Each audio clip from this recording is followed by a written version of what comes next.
एकदम घनदाट असं जंगल आहे. जंगलातून वाट काढत आता बाहेर निघायचंय. Bye, good night. नमस्कार मंडळी, कसं चाललंय? बरं चाललंय ना? तर बरंच चालू द्या. आणि मंडळी सध्या आम्ही आहोत कोकणकडावरती आणि आजचा हा ब्लॉग, मागचा ब्लॉग तुम्ही बघितला असेल तर आम्ही हरिश्चंद्रगड वरती चढून आलेलो आहोत. आणि आत्ताचा जो हा आमचा हातचा ब्लॉग असणार आहे हा, तर इथं आम्ही टेंट वगैरे बांधणार आहोत. आणि पाठीमागे तुम्ही सीन मागच्या ब्लॉग मध्ये तर बघितलंच असेल, पण आताही तुम्ही आता सनसेट मागे बघू शकतात. आणि लगेच आम्ही आता टेंटच्या व्हिडिओ वगैरे कॅम्पिंगचा स्टार्ट करणार आहे आता लगेच. ब्लॉग मध्ये बनून राहा, टेंट वगैरे आता स्टार्ट करूया.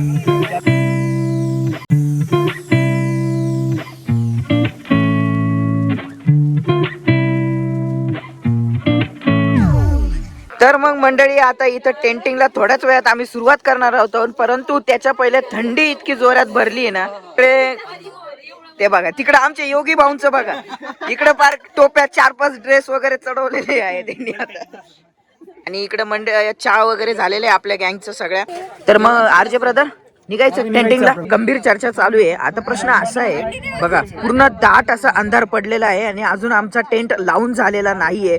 आणि मंडळी सगळी चर्चा करताय कुठं टेंट लावायचा वगैरे काय, ते आता डिसाईड करणार आहोत आम्ही. आता आरजे ब्रदरनी तर पार डोक्याला हात लावलाय आता इथं. कुठे गँग रे? अंधारात मागे नका थांबू, समजलं सगळ्यांनी. बरोबर, चला. हो सोबत चला का? चला बरं. ओके मंडळी, प्रॉब्लेम असा आहे की रात्रीच्या वेळेला टेंट लावायचा हा प्रॉब्लेम आहे की आपल्याला आजूबाजूला काय जीव जंतू वगैरे आपल्याला ते माहित नसतं, कोण कुठे काय. तर ते थोडंसं हाही काळजी घेतली पाहिजे. चुकीचं आहे. टेंट लावलं नाहीच पाहिजे. मिसमॅनेजमेंट. हा, हे आपल्या प्यारचा प्रॉब्लेम या काहीतरी. पण मग आपल्या बरोबर गँगचे बी कार्यक्रम झालाय. जाऊ द्या, आता काय झालं ते झालं. या सिच्युएशनला पॅनिक न होता मार्ग शोधायचा.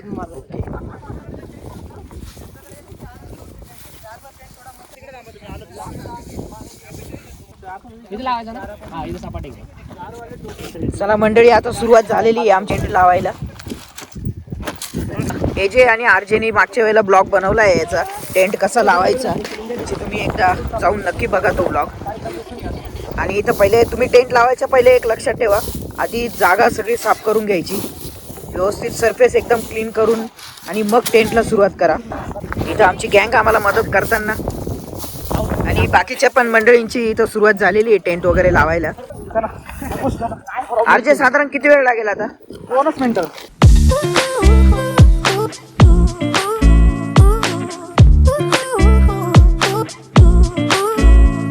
थोडस अवघड झालंय लागायला. शेवटचं आहे त्याच्या. अरे बसली सर, ते शेवटी इथं टेंट उभा झालेला आहे मंडळी आपला. मंडळी इथं आरजे आणि आमचे एजे भाऊ मदत करताना बाकीचे टेंट उभं करायला. आणि त्यांच्या अनुभवाचा फायदा आणि ग्रुपमध्ये रात्रीचं सगळं काम चालू आहे, त्यामुळे सगळे एकमेकाला मदत करून इथं ग्रुपचं सगळं काम होत आहे. मग आरजे सर झालंय का पूर्ण फायनल काम? आपला पूर्ण टेंट झालेला आहे. आता आपल्याला मध्ये जायचंय. इथं डीजेने आमच्या टेंटला नाव दिलंय. काय नाव दिलंय तुम्ही? रंगीत टेंट. रंगीत टेंट नाव दिलंय आमच्या टेंटला.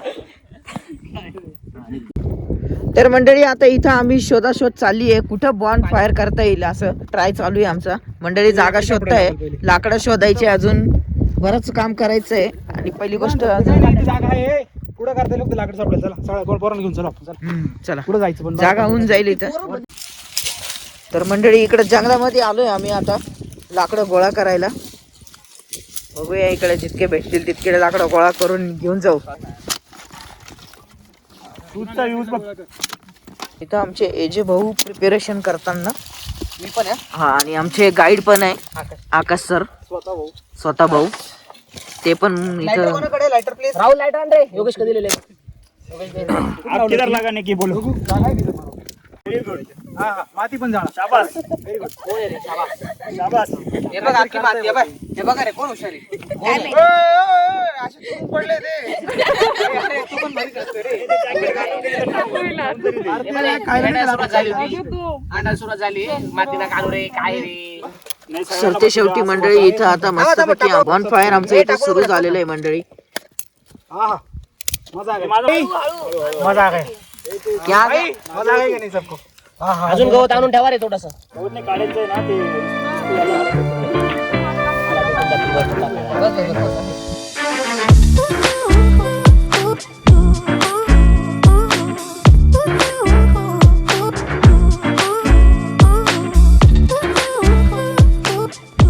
आणि बाकीचे लांब मी प्रयत्न करेल माझ्या पद्धतीने पूर्णपणे. ओ ब्राह्मण धरा तुमचं मटण धरा. हे सगळं एवढं सांभाळून आणा. ओम ट्रे काय नमः. स्वाहा. ओम मंगला. काय विषय नाही रे, एवढं खावा लागतं. ओम कोकणकडा. सगळं नाही ए, असं काय करा, बसून घ्या सगळ्यांनी.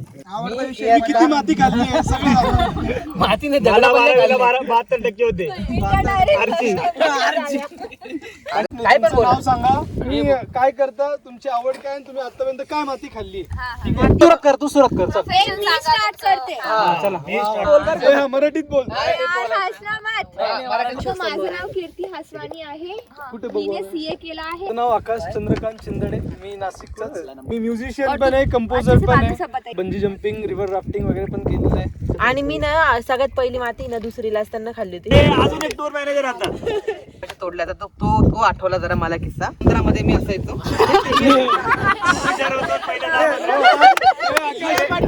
नंतर मला कळालं का आपण हे नव्हतं करायला पाहिजे, पण ठीक आहे झालं ते झालं.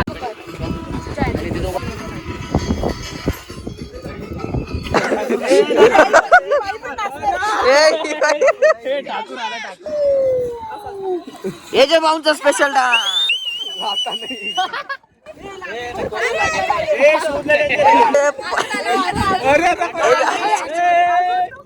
फक्त फील करायला नाचायचं.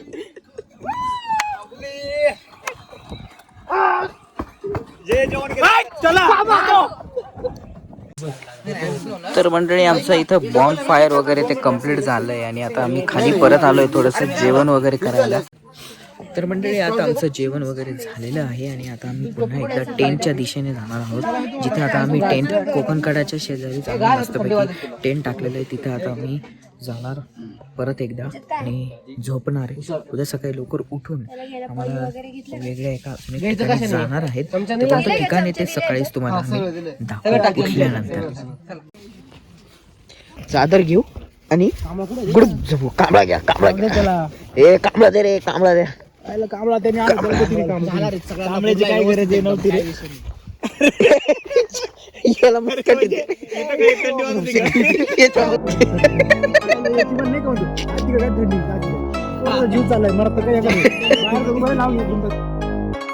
तर मग मंडळी आता पहाटेचे वाजले 4 वाजता आम्ही उठलो. सगळं पॅक केलं पुन्हा एकदा. बॅग वगैरे पॅक केली आहे, रेडी झालोय. I am ready to go. आणि आता आम्ही एक्सपिरियन्स पर्सन झालो आहे. एका रात्रीत फुल एक्सपिरियन्स आलाय मंडळी आम्हाला. एक्सपिरियन्स आलाय. स्टील आलाय. तर मंडळी आता इथं आम्ही टेंट परत डिस्मेंटल करण्याला सुरुवात केलेली आहे. सनराईज बघायला जायचं. नवीन सूर्योदय बघतोय आम्ही पुन्हा एकदा. एवढ्या सगळ्या गोष्टी केल्यानंतर ना खूप सारे सूर्योदय पाहिले, पण आज थोडं स्पेशल राहणार आहे. तर ते शेवटी सगळी मशक्कत केली आहे. आता गँग निघाली आहे. मंगल मूर्ती. तर मंडळी सनराईजला आहे ना 5 का 7 मिनिटं बाकी आणि ना आम्ही जास्त लांब होतो. तर आम्ही म्हटलं चला पळ जाऊ, कव्हर करू. जी मंडळी मागच आहे, पण आपल्याला सनराईज कव्हर करायचं आहे. ते वरती झाड दिसतंय का आपल्याला सगळ्यात टोक, तिथं पोहोचायचंय. हो, सनराईज व्हायला ना 4 किंवा 5 मिनिटं बाकी असतील.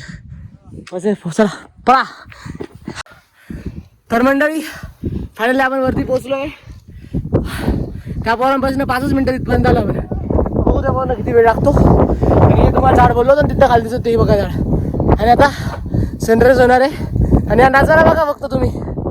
वाव जबर. हा एक नजारा आहे तुम्हाला. हवा खूप जोरात चालू आहे मंडळी इकडं. हाला जीवनात तुम्ही अशा ठिकाणी आले नाही ना आणि आयुष्यभर जर कामच करत राहिले काहीच अचीव केला नाही तुम्ही. बघा हे सर्व जेव्हा सगळे लोक झोपले तेव्हा आम्ही एक सूर्योदय. मंडळी काय आहे, तिथं आहे ना मला सॅटिस्फॅक्शनच भेटत नव्हतं. आणि मित्राने एक सांगितलं की वरती जागा जास्त आहे. तर म्हटलं चला वरती जाऊया ना. डायरेक्टली तिथनं काय तुम्हाला डायरेक्ट सर्व आजूबाजूचं भेटेल बघायला. आपली 2 जण आले कार्यकर्ते.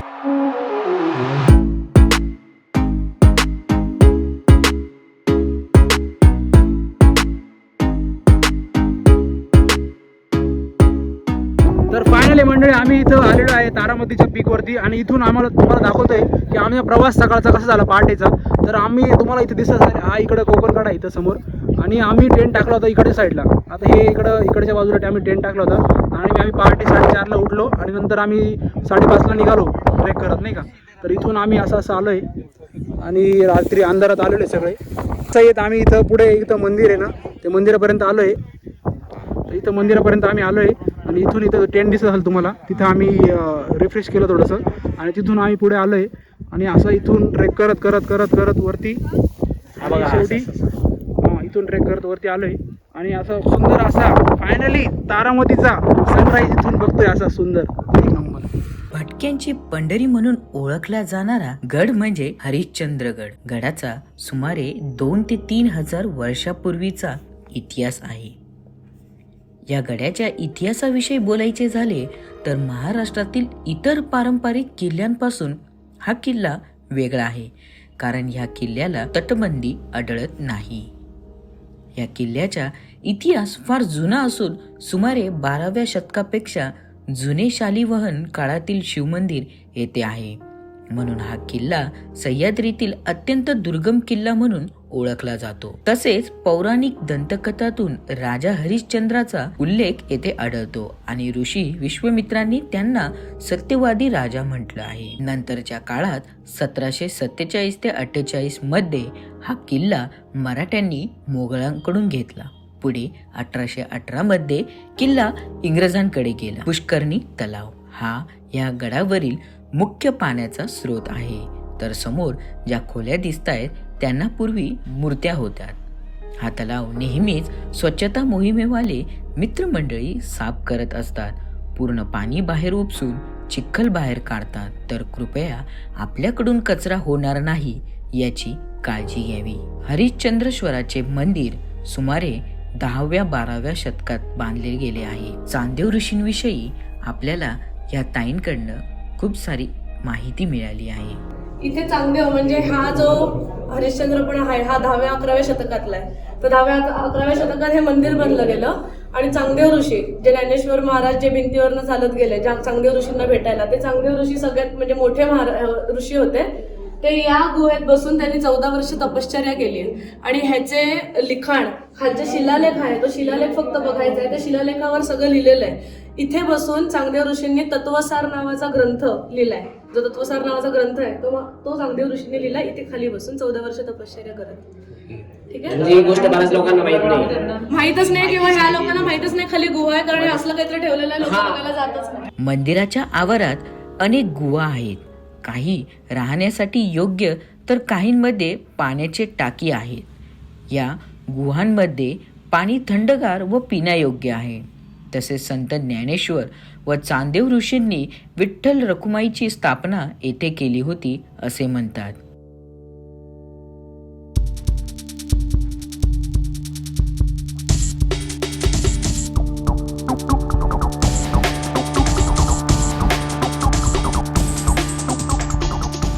केदारेश्वर महादेव मंदिर येतं. 4 पिलर आहे, टोटल त्यातले 3 तुटलेले आहे. असं म्हणतात 4 युगांची 4 पिलर आहे. मी आता एकच राहिलेलं आहे कलियुगचं. जेव्हा हे 4 तुटेल तेव्हा हे कलियुग पण संपुष्टात येणार आहे. अशी तर दंतकथा प्रसिद्ध आहे. थंडी वाजली. तर मग मंडळी फायनली सरते शेवटी आमचा हा 2 दिवसाचा हरिश्चंद्रगडचा हा ट्रिप पूर्ण एंड झालेली आहे. टेंटिंग त्याच्यानंतर कोकणकडा हे सगळं टोटल बघितलं आहे आम्ही. आणि ही एक नवीन गँग आमच्या बरोबर प्यार बरोबर होती. फार मजा आली. आणि सगळ्यांनी कसं वाटलं एकदा एक्सपिरियन्स सांगा सगळ्यांनी. तर मग मंडळी तोपर्यंत बाय बाय, टेक केअर, भेटूया पुढच्या ब्लॉग.